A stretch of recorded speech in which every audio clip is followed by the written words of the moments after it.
Един от участниците в велошествието тази събота ще бъде водещата на BTV Мариана Векилска.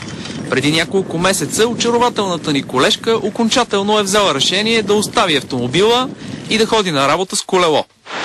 По-задръстване по никое време. Близо 11 часа. Наредили са се от НДК до кръстовището на националния стадион.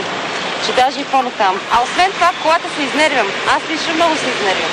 Чакайки по светофарите, засичайки некадърни шофьори, докато с колело като дойда, се чувствам толкова заредена и толкова пълна с енергия и готова да върши чудеса. И така позитивно настроена към хората, просто обичам всичките си колеги. Мариана Векилска има късмет, че може да използва на път за работа единствената за сега велоалея в София. Заедно с нея ще проверим какъв е ефектът от пътеките за колела. Ще изминем цялото разстояние от наскоро откритото трасе с колело и ще сравним за колко време се взима с кола.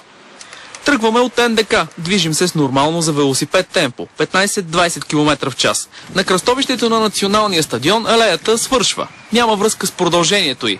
Пресичаме на своя риск. После пак продължаваме, но автобусни превозвачи вече са обсебили пътеката за паркинг. Идва Орлов мост. И тук не е предвидено как да пресечем с колело. Трябва да си го пренесем през подлеза. Пак сме на трасето, преди да стигнем до тази естакада. Неизползваема и изключително опасна е. Всички кръстовища до края на алеята се пресичат така. Без косяване на бордюра и без светофари. Все пак стигаме до парка Заимов за 13 минути. Разстоянието е почти 3 км. Кола, която тръгва с нас от НДК, се намира преди кръстовището на Орлов мост. Автомобилът стига за 23 минути.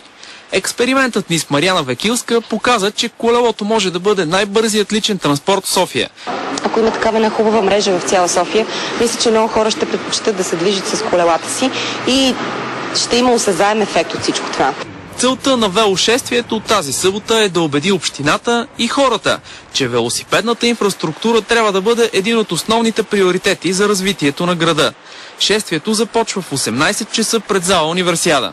Трябва да засвидетелстваме, че ни има, че сме тук и че ще ставаме все повече и повече. За тази сутрин Стоян Георгиев, BTV.